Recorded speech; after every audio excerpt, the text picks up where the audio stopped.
everybody, and happy holidays. I'm Justin B. I am a son of an all-powerful and all-loving God and the host of RECO12.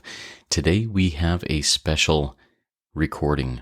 I was approached around Thanksgiving time by a spearhead, a RECO12 spearhead, Evarleigh, who said she wanted to have a conversation with one of her connections in recovery and share that with the world. And it is now time to do that. I want to wish everybody a happy holidays, as we will not be having a live meeting today, but it will be this recorded meeting, and I'm grateful for Evarleigh for doing this. I turn this meeting over to my higher power and to Evarleigh now.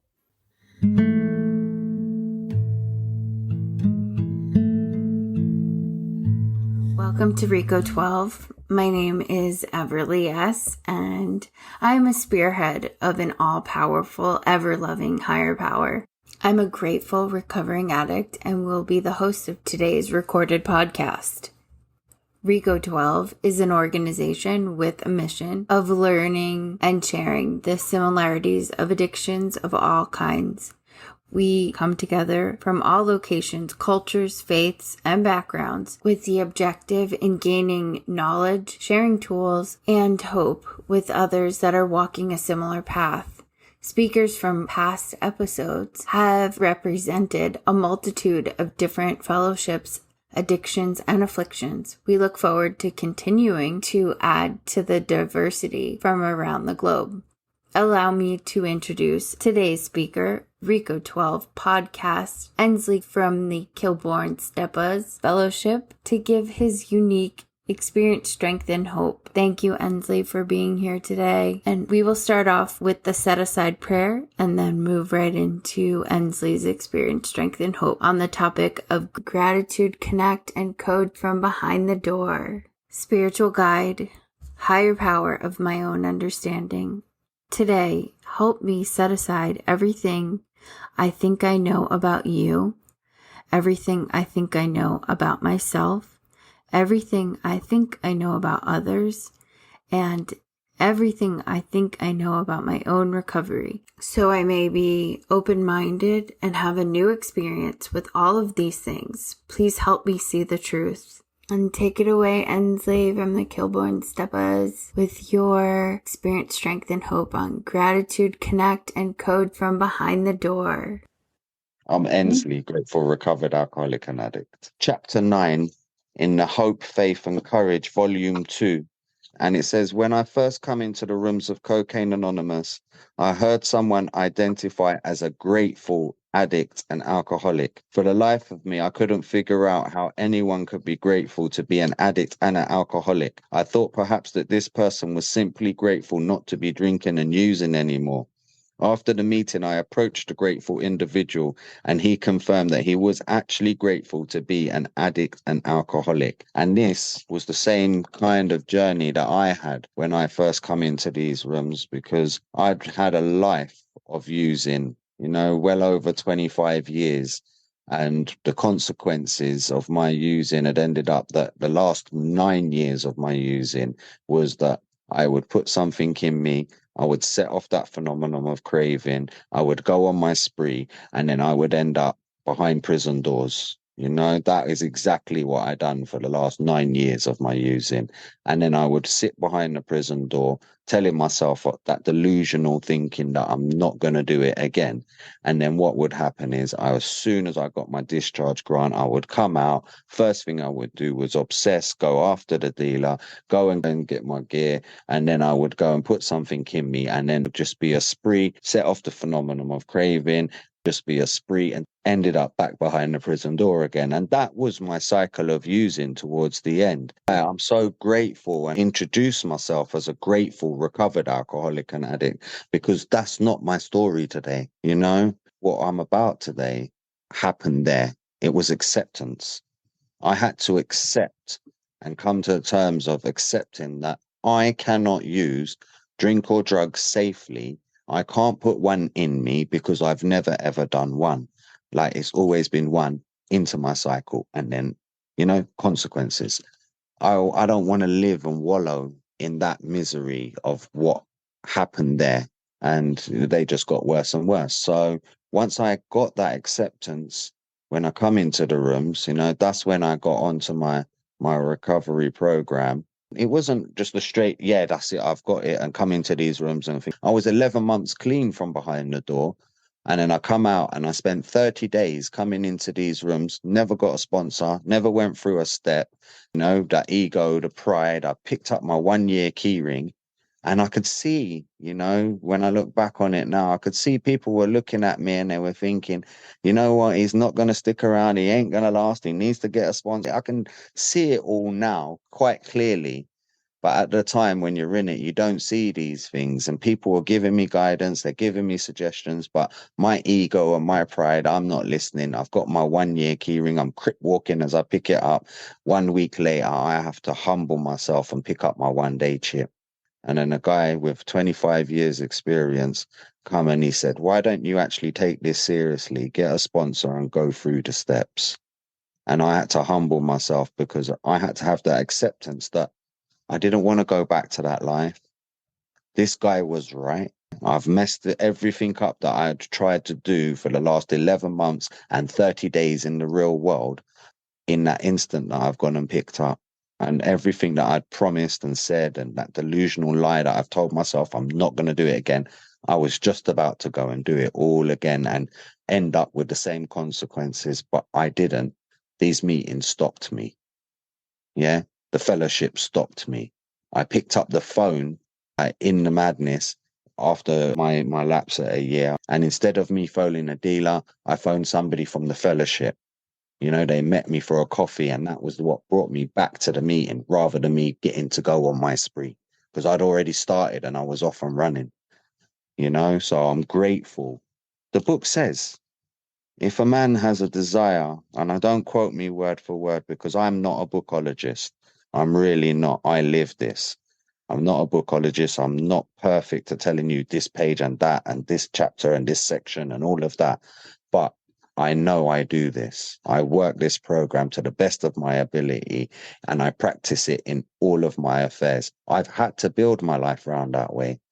I'm grateful that I've got that life built around that way because I know that's my fail safe. It's giving me more of a chance not to go back to the life that I used to live if I build my life around my recovery, not build recovery around my life.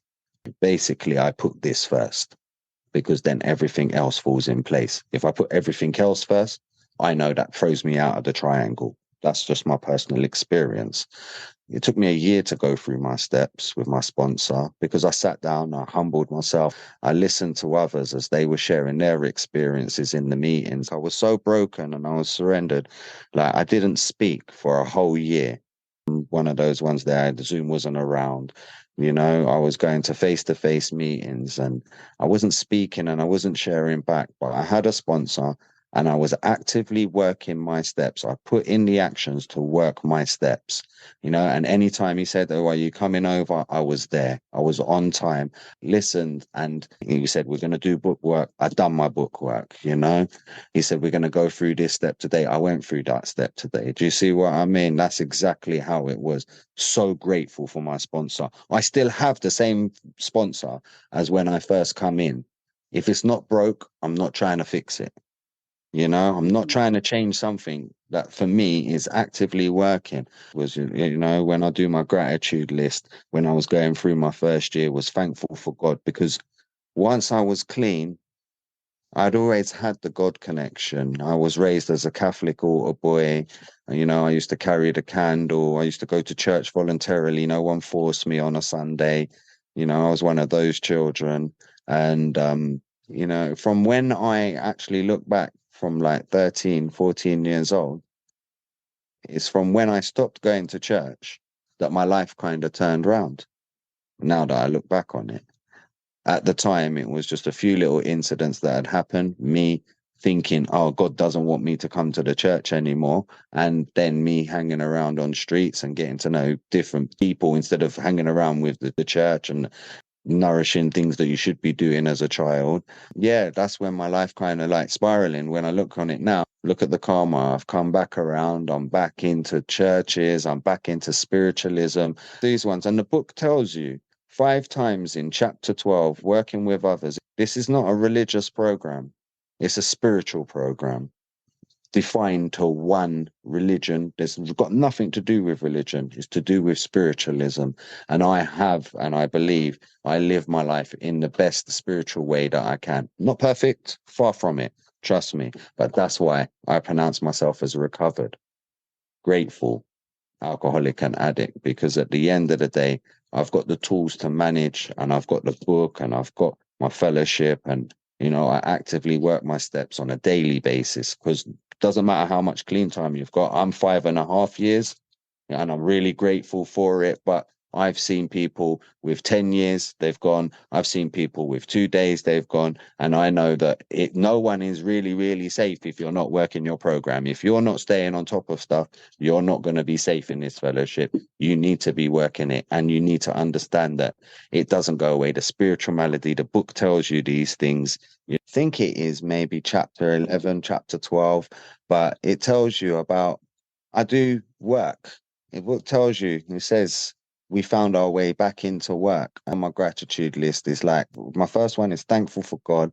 Second one is thankful for being clean and sober. Third one is thankful for recovery. The reason why I'm thankful for recovery is because I don't limit myself to one fellowship. I come into CA. I love CA. That's the fellowship I got cleaning. But believe you me, because of the life that I was living, from in and out of prisons and the street homelessness, jumping out from binge shoots with flipping heroin and crack addictions, like Oscar from Sesame Street, like, I am not going to go and limit myself to just one fellowship. If I am in trouble, I am jumping into any meeting, any fellowship at any time, to stop myself from going back to that life that I used to live. I'm not going to say I'm not going to do a NA meeting. I'm not going to say I'm not going to do a AA meeting. I will jump into any fellowship, and I mean any fellowship. There's many of them out there. And if you need to jump into a fellowship rather than to go and actively use, believe you me, do it, because this stuff saves lives. Meeting saves lives. It saved mine. That's what I put as number 3. Grateful for recovery, and I mean all of it. Number 4, I put down for my work, because once I started actively doing my steps, I found work, and it was only agency work. I was so grateful for the fact that I wasn't having to go out there and commit crime, look over my shoulder, start being paranoid about the police and what's coming for me. I would be working legit, leave, go home, and I had that peace of mind that come with that. So that kind of gave me a good support balance when I was going through my steps. I wasn't having to go and commit crime, get the guilt, the shame, the remorse. All of that was kind of wiped out of it. I was doing meetings after work, so I'm just sitting there listening to other people's shares. Remember, I didn't speak for my first year. When I looked at it, I'm not actually doing anything wrong. And I've just come out from prison, served all of my time, and done all of my sentences.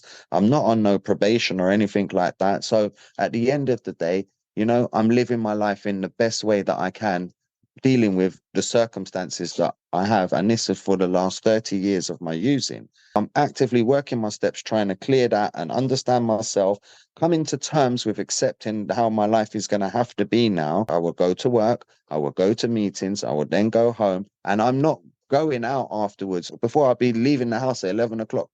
I'm in bed by 11 o'clock instead. There's the change. It talks about the psychic change. I had to have a whole change in my thinking, in my actions, in my behaviors. The whole change had to happen. If that did not happen, believe you me, then I'm working the other way. And I'm grateful. I'm so grateful that, I grabbed that gift of desperation. It describes in the book. I grabbed that. You've got to be grateful, when you're done and you've accepted it. And I grabbed it, and I, took the opportunity. I got my sponsor, got on and started doing my steps. And what happened, the ripple effect of that is, like, I started seeing my family come back into my life, because I'm clean, I'm well, I'm busy. I'm going out to this meeting. They're seeing me with this person. I'm over there. This person's saying nice. I've bumped into that person. They're saying, do you know what? He's really changed. Psychic change. And then my family's come back into my life, and the ripple effect of that. Number 5 on my gratitude list is thankful for all my family, even the ones that are not living their life right. I'd had loss in my life. I lost my sister in 2009. Quite a big catalyst. My using had gone extreme. She died. Christmas Day was our last day with her. Boxing Day was when she was pronounced dead. That kind of made my spiraling, because I told myself that delusional lie. It's all about me. Selfish, self-centered to the core. Addicts, that's how we think. And then I thought, oh, I can go and use on top of that, which I spent literally every Christmas day behind the door from her death up until I come into these rooms. Now, you tell me you can't be grateful for recovery. I can. Believe you me, I'm grateful for recovery, because this year coming up will be my 6th year in a row that I am not behind the door. As long as I keep on top of this, as long as I keep doing this, as long as I keep actively working these steps, and it'll be my 6th year in a row. And I couldn't even get one year. It works. And if I can do it, anybody can do it. A lot of people were sharing that. If this guy can do it, anybody can do it. And so I'm one of those ones. I fully believe everybody has got to go through their journey, but everybody can do this when they're ready. If they need it, it is there. There's a solution. Number 5 is the ripple effects, and my family. I'm thankful for my family and all the other things that I get back. Number 6 normally consists of, what I've actively been doing the day or the meeting that I've gone to. And I don't have to go to meetings now every single day. I've learned and had experience, because it's 5.5 years I'm in now. I don't need to do 7 days a week meetings, but I can't take my foot off of meetings. I can't just leave meetings alone and not go and do any unity and not do any service and think that I'm going to be well. I've had experience and life show up and a spiritual malady and things rock me. You've got to put your foot down in recovery when these things happen. So I don't do meetings 7 days a week, and I'm not saying that that's a requirement for anybody, for everybody. What I'm saying, for me personally, if I was doing it 7 days a week, I believe 7 days a week, and something showed up, I can't put my foot down in recovery. Like the book suggests, that extra meeting, because I'm already at my top end, if you can understand that. If you've been in a while, you can't go and put your foot down and get a little bit more extra out of it if you're already at your top end. What I do is I do 3 or 4 meetings a week. I'll go and do a share a month or something like that. Something turns up, I'm doing 2, 3 shares a month, and I'll do that extra meeting during the week, what the book describes of. Because just getting sober and just getting off the drink and drugs, that's just not the be all and end all of it. You've got to do your work on yourselves constantly. We assess ourselves on a daily basis and we strive to make ourselves better the next day. None of us are perfect. None of us are Jesus Christ, and it's not a religious program. It tells you in chapter 12, it's not a religious program, it's a spiritual program. Doesn't matter. God of your understanding. It tells you in page 86 to 89, upon awakening, it tells you get yourself into a daily routine. I done that. I get up, I go to work, I come home, I go and do my meeting, and I come in, I eat dinner, I shower, do things of a normal person. I do my inventory, I do my gratitude list, and I go to bed. That's my daily routine. I'm one of these ones here as well. Like, I don't want to be in the madness. This is about gratitude, because I lived in the madness. And if I'm in the madness and I'm wallowing on that and something happens, I'm going to wallow in that. And then I'm going to think on that and I'm going to start telling myself the lie. So I live in gratitude. And obviously, I'm not grateful for anything and everything that happens in my life, like when bad things happen, but I will try and see the good side of everything. I will keep myself as much as I can at all times in the positive side of thinking, because if I sit in the negative side, that will make me drive into the negative side. And then I'm working on a relapse for me. So I will stay as positive and as high vibration as I can, I will keep that faith, keep that belief that God is good, my higher power is good, everything will work out good. I can't go the other way, because if I go the other way, it's like I'm flipping round my psychic change. The whole point is that I used to live like that. So I've changed and I want to stay in the gratitude side. I want to stay in the positive thinking, because it was all negative before. I don't want to stay there. I want to come to the gratitude. I want to come to the positive. I do that self upon awakening, daily routine. And if you've got a religious denomination, no matter what it is, between page 86 to 89, I think it is, there's three that are mentioned: a rabbi, a minister, and a priest, or something like that at that time. Really and truthfully, it says do that with your family at home. This is a spiritual program. It can't be brought in. You have a God of your understanding. It's not a religious program, and it's not defined to any one religion, because the illness doesn't discriminate. You can see that by the people that come in the rooms. It doesn't pick out, oh, this guy, he's Christian, I'm going to go to him. It's got nothing to do with it. It's an illness that enters in a human mind. So at the end of the day, it doesn't pick, oh, I'm going to go with him because he's black. I'm going to miss him because she's white. No, it doesn't work like that. The acceptance, the book tells you. It's not like they didn't think about it. You can see they thought about this in 1939, pre-planned and set to help everybody who suffers from this illness. I'm so grateful. Honestly, I'm so grateful for the way that my life and turn things around. I know that you have your partner. How do you two handle gratitude? Do you handle it together as a partnership, or do you handle it separately? Yeah, see, I understand what you're saying there. Now, for me, like, my recovery is my recovery, and Mhm. we have clear borders and boundaries on that. I don't play around or get involved in anybody else's recovery, and I definitely wouldn't get involved in trying to push or trying to control or govern somebody else's recovery, let alone, someone so near and dear to me who actually showed me into this program. The person that showed me into this program was my partner when I was in prison behind the door. So I would never ever try and tell her. She's a year higher than me. She's got a year's more experience. She knows this book so much better than me. She retains information a lot better than what I do, and she can memorize and quote.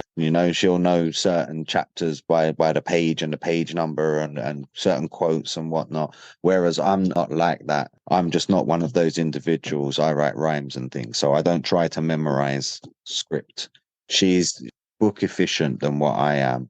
So I wouldn't ever try and tell her about her recovery. We keep it kind of separate. She does her thing, I do my thing. She does her gratitude list. She's a bit more private. I'm a bit more open because I used to be private in my using. I used to be secret in my using. I used to be closed in my using. I shut off from the world in my using. 4 years in isolation in my using. So I try and keep my life as an open book, and I share it. Like I said, I stay in the gratitude side of things. I try and keep it upbeat. I try and keep it positive. I keep it lively, because if I go down into the dwelling and the self-pity and all of that kind of stuff that comes with keeping closed doors and secrets and whatnot, that will take me back there. But that's just an individual journey. So yeah, we kind of separate in recovery. It works either way. So that's a personal journey. But yeah, I understand what you're saying with it. It's helpful just to describe that dynamic for a relationship works with two people. Don't know how a successful relationship can even work and make it through recovery, if it's even possible. I think a lot of individuals think that the relationship generally ends up falling apart. I think your story with your partner is quite beautiful, and I would love for you a little bit on it, on how saw her coming in to see you, just Yeah, because it was so gorgeous. Like when I heard it the yeah, first time, it was kind of like a Cinderella story. yeah. It's um, true. It's true though. This is my life. How was happening is I was behind the door. She would come up and she'd get visits. Obviously, she was seeing me like once a week, twice a week, but she was coming up to visit me in prison, and I'm coming out and she's turning up. She's on time. Her face is all lit up. She's got a glow on her, and she's one of us, you know. And I'm looking at her eyes are all lit up and everything, and she's absolutely buzzing. I could see she was buzzing and glowing and floating around, and she's chatting to everybody, and she's coming in. She's making the whole visits room. feel lively and bubbly. And our visits was really, really, really, they were really nice. The best prison visits that I'd had. Remember, I've done 9 years, like all in all. But like, and I've had a lot of prison visits and they weren't normal. The ones that were behind the door when she was actively doing her steps, I could feel the change behind the door. I knew something was different in her, and I'm sitting there and I'm looking at it and I'm thinking, well, that's not how she is when she's on crack. She's definitely not that lively when she's on weed. So I'm telling myself, because I can't actually see what's going on in her life and I don't know what's happening on the outside. I'm behind the door.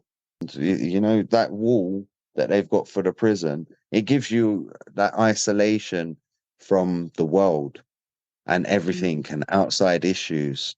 Really hard thing for somebody to kind of comprehend without actually living it. The outside world becomes non-existent once you're inside a prison. Even you see little blips of things on the news, on the television or something like that. But really and truthfully, you're not involved in anything other than what's going on because it's such an intense atmosphere inside prisons. It's such an intense atmosphere. So everything is just all concentrated. You're like, that prison is just your own little community away from, and the rest of the world, especially when you're doing lengthy sentences, the rest of the world is just kind of shut off. And you get that little taster of the outside when your visitor comes in. And I can see that, life was good for her on the outside. She's buzzing around all over the place, and it was so good. I couldn't work out what was going on. And I'm thinking, oh, she's on crystal meth. She's doing something else. I'm going to come out, and I haven't gone through anything. I don't know nothing about any steps or anything like this. And I'm thinking that she's on crystal meth. She's got herself a new boyfriend. The lies that you start telling and creating yourself when you can't work out what's going that on. liar. Yeah, that warped thinking. She's got herself a new boyfriend. She's on crystal meth, and I'm going to come out, tell loads of drama. She started saying to me, "Hey, put this guy down on your visits list. He's got the same story as you." I'm like, "Who's this guy? I don't know him."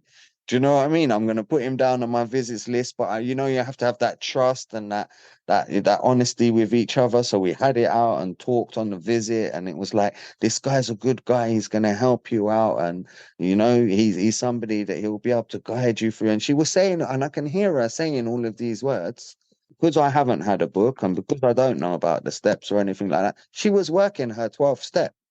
Exactly what I can understand that she was doing now. But that's what she was doing is like H&I is what she was doing. And yeah, I'm sitting there looking at her and she's all telling me to put them down and I've done it all and everything. And yeah, and I come out and come into these rooms and this is what she was actually doing. It was like, okay. And then when I sat in it, the first actual feeling that I got was, okay, maybe this is just a new little plan of how people score. That's exactly what I was thinking. It was just a whole different ball game. It changed my whole life around from nothing to something like Hoodrich. It changed my whole life around. My zero existence went, I'm back alive. I've got color in my skin. I'm putting weight back on. Because my using took me to the extent of where I was down to 7 stone in weight, skin and bones, gaunt face, red eyes, not able to even smile, look at anybody in their face, shamed, guilty. It was a non-existence. And then now I'm back, I'm clean, I'm sober, my mind's starting to race at all the possibilities, the hope was being given to me. I can still create a life for me. I'd got a connection back with my faith, and all I had to do was just grab that gift and go through my steps with that courage. And I was so lit up. I got to go on 2 holidays on my first year. Like my version of a holiday would be, oh, I'm going to go and see the boys inside of a prison. That's I'm going on holiday for a couple of months. But I actually got to get out of the country and go to other places and go into Morocco. First holiday I'd had in like 15, 20 years. Touched down and got there and just walked across and felt the sand on my feet and the waters rushing and the sun shining down. The book describes the drink and drugs takes away the feeling. It's like, oh, I've arrived. The real thing of gratitude that you have to have for the book is the flip side of it is when you're actually getting the rewards of your sobriety. It was like, yeah, I've really arrived, and I could feel the sun beaming down on my face, start assessing and thinking about a whole different way of what life can be like as long as I keep working this. And I've done that and, got through my first year. And then I got to pick my 1 year keyring back up again. It was just absolutely too much, like it says in the book, you'll get beyond your wildest dreams. And the fact that I'm just clean and sober, I wake up with that, especially after what happened with my sister. She went to sleep and she never got to woke up. So I'm grateful. As soon as I wake up my eyes, I thank the higher powers, that I've actually got to wake up, because there's so many of us out there that, they don't get to wake up. They don't get this solution. And that's why it's so important that we keep actively working our 12 step and working with others. That's the way that we work our 12 step. We get in there, and when life shows up and no matter what's going on, we keep ourselves clean. And then what we do is, if it all shows up, we get in the book and we start helping out others or doing like what you're doing here. Like, it's amazing. You're doing a podcast and it's going out and you can hit it out to the world and everyone can experience or get a taste of or get a message from it, a piece of hope and a little bit of more understanding and in depth that, this isn't a game. It saves lives and you never really know what anyone's really going through. So it's better to have something like this, because I was 4 years in isolation. And if somebody had sent me something like this is inspirational for me. This might be my only lifeline. Really and truthfully, I'm one of these ones. I'm not shy to say recovery has changed since the book was wrote. The world has changed. Things have got a lot quicker, a lot more advanced. So we need to kind of grow with it in a way as well. It's adapted a lot. Things in place, but I'm not here to preach. It's not me for govern, but start looking at how more we can get these things out. And it's things like this that just make it so much easier for us to still get that message out and give what we need to give to so many more people. And that can only help the fellowship to grow and help families to grow, to keep people alive. This stops people from dying, Right, it does. Having our conversation when we first met helped me understand my biological father, what he went through. I'm adopted, this. He was a felon, he had a lot going on, learning difference, me too. There's no way he could have read the big book. Not a shot. Mm. There is no way that even if he did make it to getting caught, he died when I was 3.5 in a car accident. Through your story, I'm able to understand what his life was like. And I'm grateful at least to know what some of the things he would have gone through, because they would be rather similar. And forgive him and be grateful and know that I can not hold on to that resentment. Let's go out and spread gratitude instead. Let's go out and be of maximum helpfulness. Yeah. So that's why I do really appreciate your story. And earlier when you spoke, staying out of that like morbid reflection. And that step 10, that watching for that frustration, that anger. Do you have any specific self-check that you instilled earlier in your recovery that helped you? Do you know what? When I went through my 4, it was the honesty and the clearance of going through my 4 that kind of helped me to realize that if I'm going to live my life honestly in a spiritual way and do good, I've done bad things. I paid for it with my sentences. It was petty crimes, just done a lot of them because I was a prolific drug user, a prolific drinker, I had to get honest. And once I'd got honest, shared it over, I had no more things. I just had to go through and make my amends. And once I'd done all of that, I then would be free. That's exactly what happened. So I got free. Once you're free, you just keep doing the next right thing, and you're not going to get it right all of the time. But the book tells you to practice the principles in all your affairs. I took it to work with me. I took it at home with me. I made sure that I am staying on my program every place that I go. It's not just I'm going to do it in a meeting, share back and give you some awesome power, share, and then go out and start carrying on in the streets, shouting at my family. And you know what I mean? You have to practice it in your home. You have to practice it with your family at your family's house. You have to practice it at work. You have to practice it when you're going out with your friends. You have to practice it when you're going out with people who you don't know. You're going shopping or something like that. You need to be practicing these principles 24 hours a day, 7 days a week, 365 days a year. That is how I do it. And you keep doing the right thing. And then when you get it a little bit wrong or whatever, you do the next right thing. That is exactly what I've put in as my program. And I try and help where I can help. And I can't help everybody. I'm not Superman, and nor is anybody else on this planet. So at the end of the day, we just keep going through humanly where we can to the best of our ability, doing the next right thing.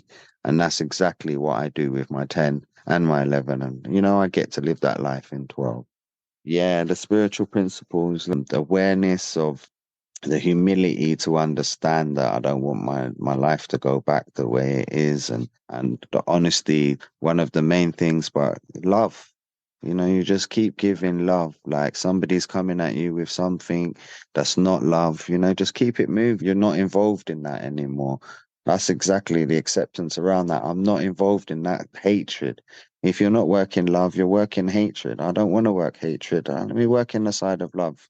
And some people are still sick, some people are still suffering. So you have to have that understanding and keeping the sides of your love, and you're positive and you're honest, and you'll always end up all right in this program. You'll always end up all right. And it's worked for me so far. If I can just rinse and repeat, like it says in the book, what has already happened from before, I'm going to be 10 and a half years clean. That's No time at all.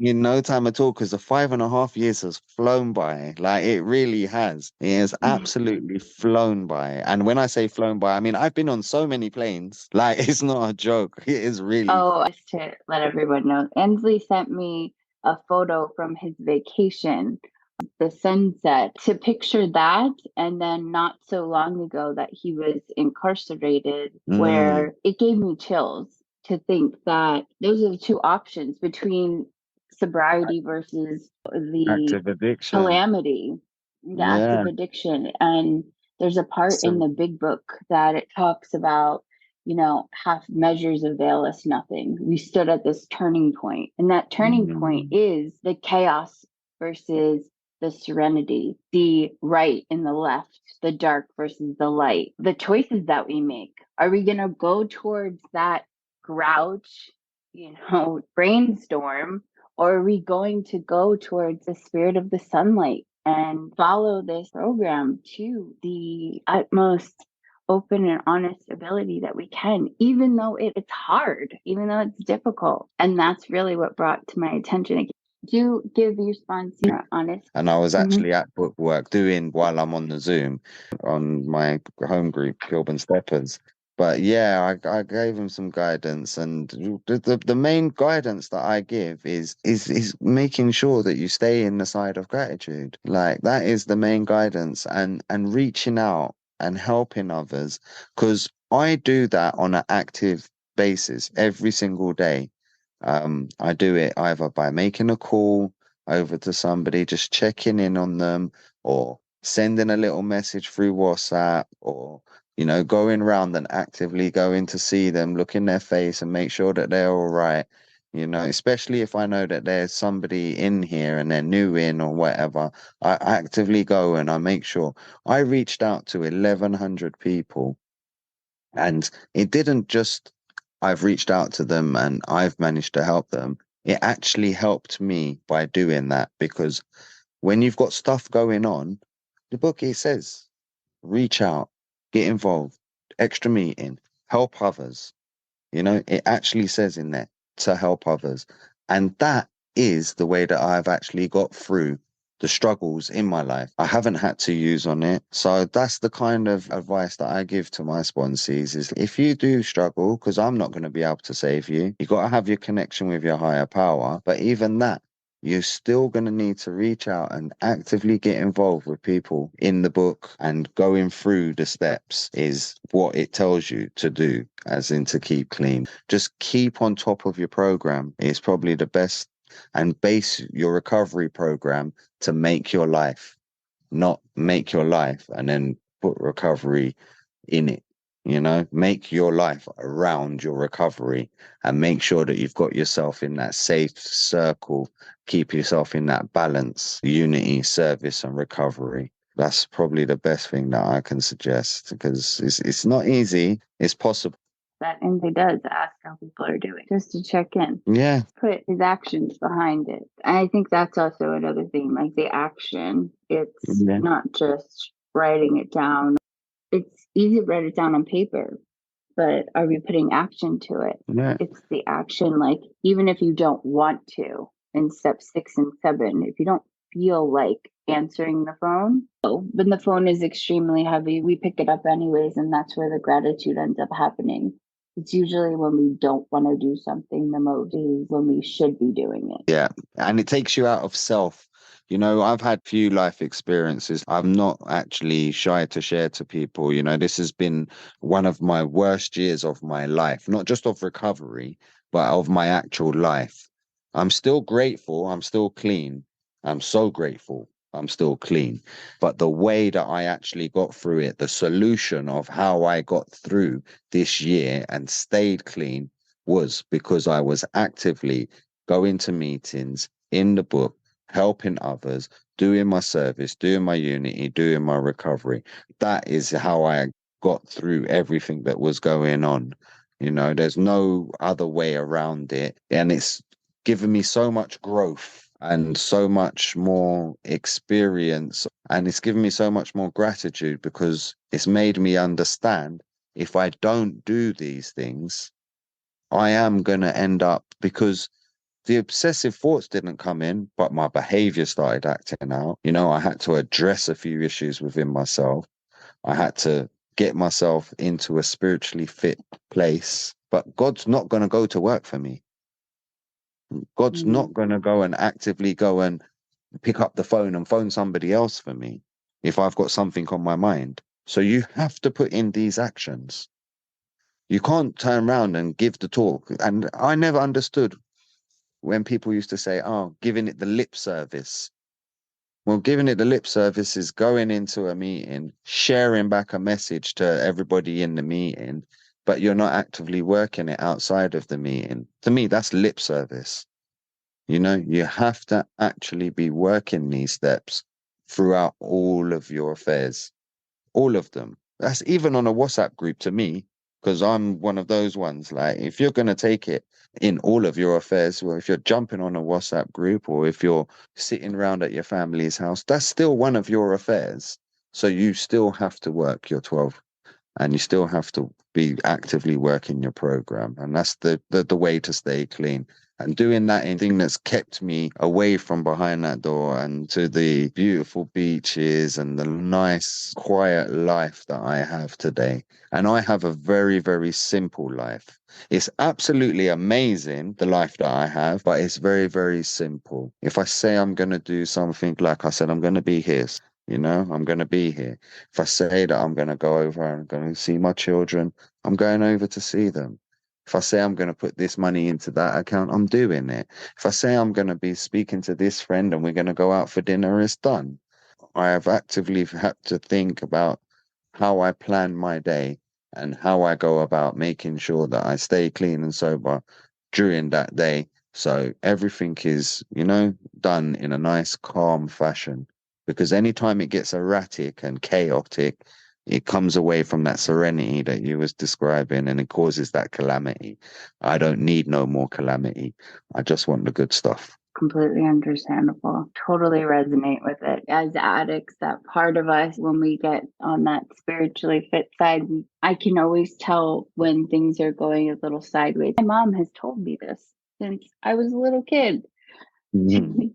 He said, messy mind, messy room. Always used to get so mad and indignant about it. And I was like, ugh, stop it. And it's true. Whenever of some form of an addict, even as a child, it must have been food or I don't know. I was potty trained with M&M's, so who knows?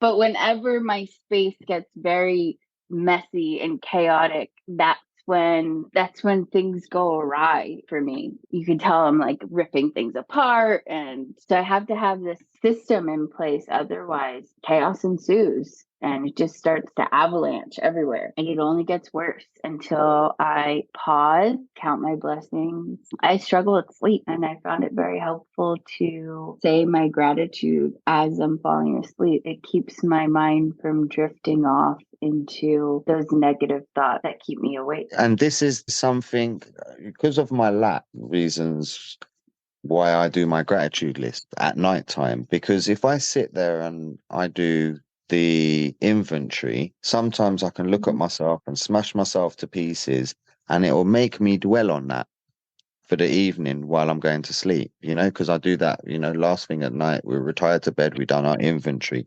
But sometimes I do my inventory and I look at my day and I might smash myself to pieces in my inventory, or, I might be a little bit resentful at something, and that will then sit there and dwell on my mind. That's why I do the gratitude list at night time. I remember the things I'm grateful for, and it gives me a peaceful sleep. Mm-hmm. And I found that.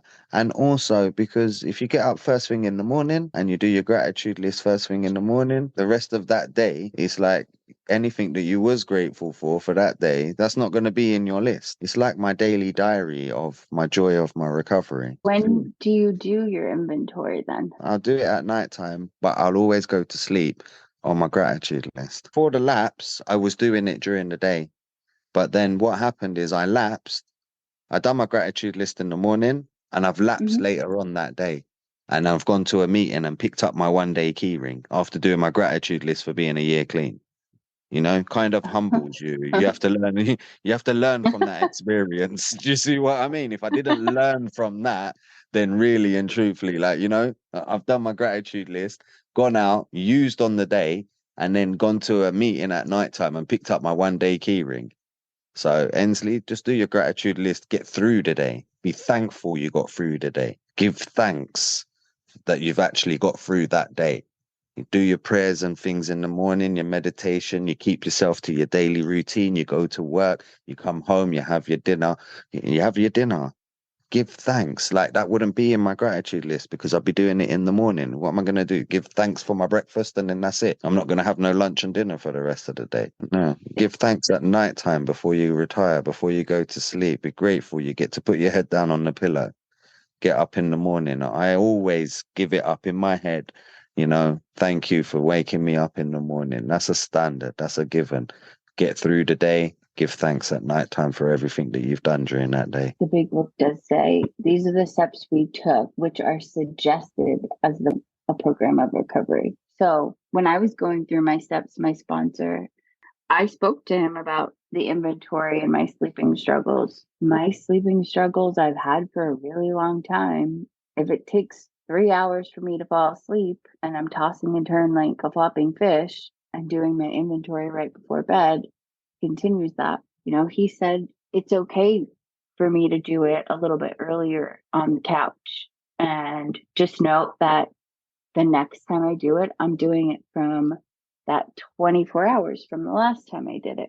And it's gotten better. Where a year ago, when I first started, my brain was just warp speed. My brain wouldn't shut off. Now I do run that gratitude list in my head, and that helps me fall asleep. You say, okay, I'm going to do this. It's done. We're very similar in that. I can tell that about your personality. But I see the way that you come across. And I can imagine because you do everything fast.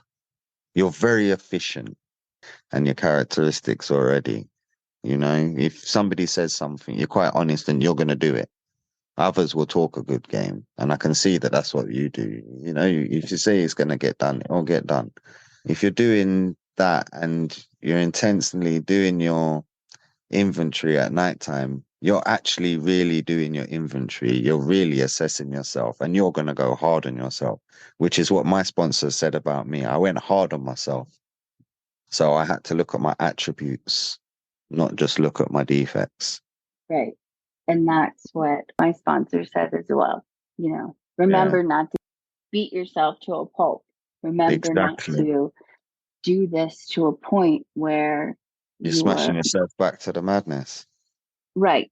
You're doing an inventory. It's bullet points. He actually had an amount of space that he said, okay, you're not writing a novel. It's bullet points. That's it. This amount of space, small little bullet points just to get the point across. That's it. Because then it would turn into morbid reflection. Yeah, that's right. So I have to agree with that. It's exactly how my sponsor taught me as well, you know. You have to not just dwell on that and smash yourself to pieces. You've got to look at your attributes, you know. And that's what I share back. We didn't come from all of that. I'm one of those ones. I smashed myself to pieces in the madness. And I definitely didn't come from the madness to smash myself to pieces in recovery. You know, that kind of defeats the object of what the recovery is about. How we're aware of it, you know, and you can embrace, and it says this, principles. We use the principles before our personalities. The book isn't misworded. It could have said principles without personalities.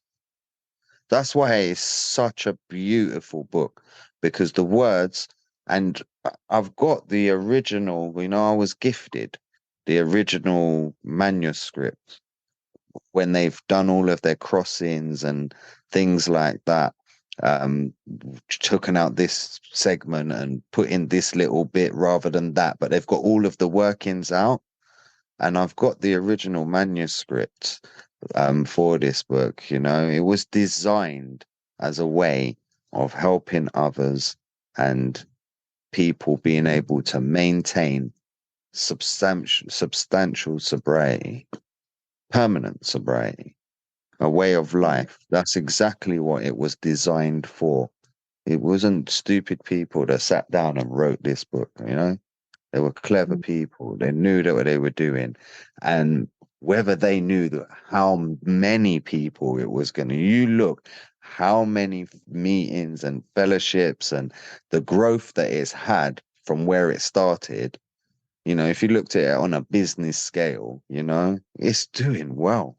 It is. And the actual dynamic of how it is set up in a business form, it really shouldn't work the way, but it thrives. But that's the miracle of it. Exactly. And that's how you know that there's something greater than ourselves. Yeah. That's really the gratitude part of it. It shouldn't work. It really shouldn't, but it does. Yeah. Some individuals maybe get gratitude mixed in with ego, where if they're grateful, they feel like it's self-centered to be grateful, or too much of self. And I think that might be a mix-up in there. Do you know, for me, I was ignorant when I come into this program, and I was ignorant. Like I was alone, isolated, ignored. I was dumb to the things in the world, delusional in my thinking, but ignorant. The book gave me knowledge. If I'm ungrateful, yeah, in the madness, which is what I was ungrateful for life. You know, I should have been appreciating my home, my partner, my family, my children. I was ungrateful. I was thinking about myself because I'm selfish. I come into recovery. I have to be grateful. Otherwise, there's no change. If I was ignorant, I've got to use the knowledge that the book gives me. It's a simple program. It's yin and yang, you know, they're the opposite. Everything that it was if you actually list down all of the things that you were, all of those defects, you have to kind of flip it onto the attribute side of it. And you've got to stay there because I'm in there. And that's the simplicity of it, really and truthfully. I had no belief. I had no faith. I had no courage. So I've got to have those things when I come in. Yeah, I had no friends, so I'm going to do that. I'm going to get friends in the fellowship. I'm going to reach out. I'm going to actively work that side. You've got to flip all of those negatives from your using into your positives in your recovery. That's one of the main things that I actively try and do every single day. I don't want to go back to the negativity. I've got to stay in the positivity. That is absolutely beautiful. And I wanted to thank you for coming on RECO12. I know Justin appreciates you doing this and coming out, sharing your story, sharing gratitude, sharing all these wonderful tidbits on honesty, connection to our higher power, selfishness. There's so many wonderful things. Your gratitude list, your story about your partner. Oscar the Grouch was so funny. The ripple effect, everything was so beautiful. I got so much out of it, and I'm sure everyone else did. I can't wait to listen to this. Perfect timing. The holidays coming up. So thank you, Ensley. And would you like to take us out with a prayer of your choice? I'll just lead out with the serenity prayer. Okay. God, grant us the serenity to accept the things we cannot change, the courage to change the things we can, and the wisdom to know the difference. Amen. Amen. Do you know what? RECO12, Evarleigh, you've been absolutely amazing to everyone. Don't go anywhere. Stick around. Stick in recovery. Go through this book. I'm telling you, it's life-changing and your life will be better. It tells you that. I'm Ensley, grateful recovered alcoholic and addict. Wow, thank you so much, Evarleigh and Ensley. That is a great way to launch into the holiday season and to take things anew and afresh moving forward. Everybody keep coming back. It works when I work it, so work it. You are worth it. There was a man put his hand by the side of his mouth, and he wanted to scream, but the sound never came out.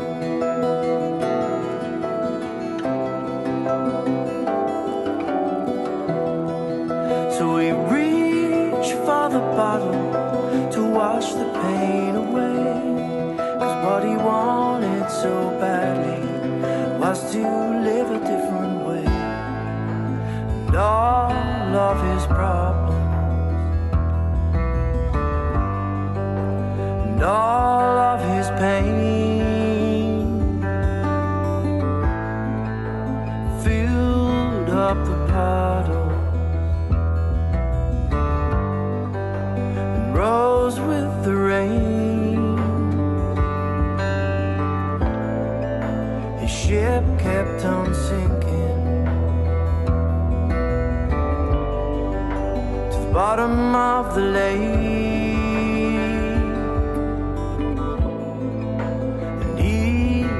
For certain that he was just a fake, just a fake. Was a man put his hand by the side of his mouth,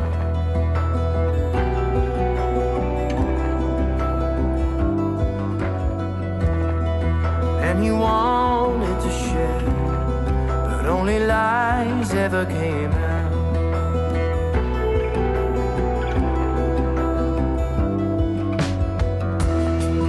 So he reached for the needle to numb the pain inside,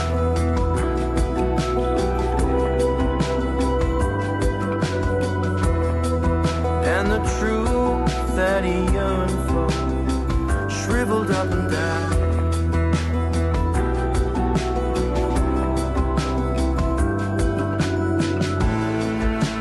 And all of his problems, all of his pain filled up up the puddle, rose with the rain. The ship kept on sinking, bottom of the lake. He knew for certain that he was just a fake, just a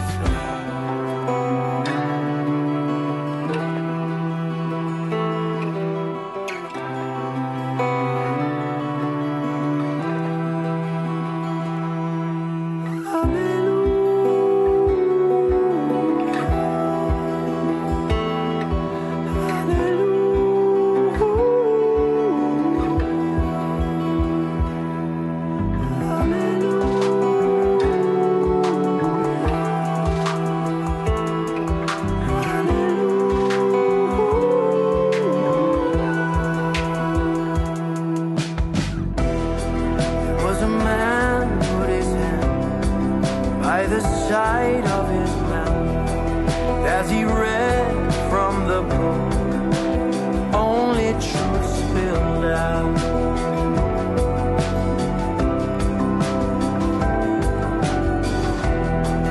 So he reached for a power to help him through the night.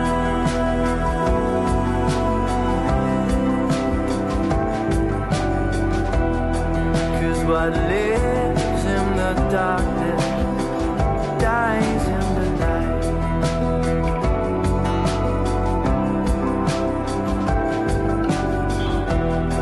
Yeah, what lives in the darkness dies.